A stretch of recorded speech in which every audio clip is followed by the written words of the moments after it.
اور ترمذی اور ابن ماجہ تینوں میں حدیث موجود ہے، حدیث نمبر 5320۔ حضرت ابو امامہ رضی اللہ تعالی عنہ اس کے راوی ہیں کہ وہ کہتے ہیں کہ میں نے نبی کریم صلی اللہ علیہ وسلم کو فرماتے ہوئے سنا کہ مجھ سے میرے رب نے وعدہ فرما لیا ہے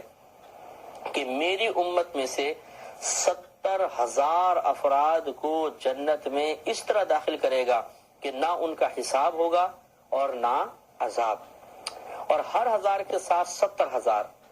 اور میرے رب کے لپوں میں سے 3 لپ، یعنی یہ سرکار صلی اللہ علیہ وسلم نے یوں ہتھیلیاں ملا کے گویا کہ فرمایا کہ یہ تو اللہ تعالیٰ کے لیے بہت ہی سمجھانے کے لیے بہت ہی معمولی سا ہے کہ وہ ہر 70,000 اور ہر 1000 کے ساتھ 70,000، تو آپ اندازہ فرما لیں کتنے لاکھوں کی تعداد میں لوگ ایسے ہوں گے جو بلا حساب و کتاب بغیر کسی عذاب کے داخل جنت ہو جائیں گے۔ ہماری دعا ہے کہ اللہ تبارک و تعالیٰ مجھ گناہگار کو بھی اور جتنے ہمارے بھائی اور بہن ہمارے اس پروگرام کو خصوصاً سماعت کر رہے ہیں، اللہ تعالیٰ ہم سب کو بلا حساب و کتاب داخل جنت فرمائے۔ سیدہ عائشہ صدیقہ رضی اللہ تعالیٰ عنہا سے روایت ہے، مسند امام احمد بن حنبل کے حوالے سے صاحب مشکات نے اس حدیث کو لکھا ہے، 5325 نمبر یہ حدیث پاک ہے۔ سیدہ عائشہ صدیقہ رضی اللہ تعالیٰ عنہا ہی اس کی راویہ ہیں، کہتی ہیں کہ میں نے نبی کریم صلی اللہ علیہ وسلم کو ان کی کچھ نمازوں کے بعد یہ دعا کرتے ہوئے سنا کہ اللہم حاسبنی حسابا یسیرا، اے اللہ تو مجھ سے آسان حساب لینا۔ تو میں نے عرض کی یا رسول اللہ صلی اللہ علیہ وسلم یہ آسان حساب کیا چیز ہوتا ہے؟ تو فرمایا کہ یہ حساب یہ ہے کہ اس بندے کے نامہ اعمال پر نظر کرم فرما دی جائے، یعنی پہلے اللہ تعالیٰ اس کو جمع کرے، پڑھنے کا موقع دے اور پھر اس کو معافی دے دی جائے،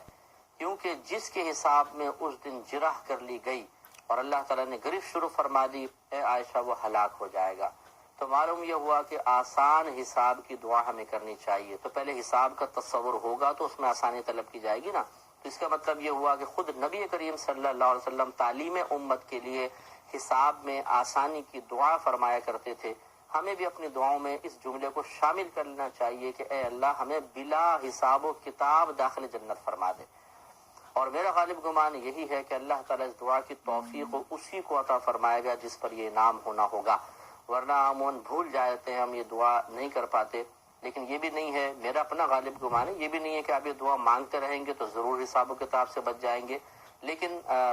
حسن ظن اللہ تعالیٰ کی ذات پاک سے یہی ہے کہ جب وہ ہمیں مسلسل ایک دعا کے کرنے کی توفیق عطا فرما رہا ہے، اور جب وہ یہ دیکھتا ہے، ملاحظہ فرماتا ہے ایک بندہ اس نے حسن ظن رکھے ہوئے ہے، تو اللہ تعالیٰ اس بندے کے حسن ظن کی لاج رکھتا ہے اور اس کے گمان کے مطابق اللہ تعالیٰ نتیجہ فراہم کر دیا کرتا ہے۔ تو بار بار دعا مانگے اللہ تعالیٰ، جب بھی آپ دعا مانگے کہ اے اللہ مجھے، میرے گھر والوں کو، میرے رشتہ داروں کو، میرے دوست احباب، مجھ سے تعلق رکھنے والوں کو، سب کو بلا حساب و کتاب داخل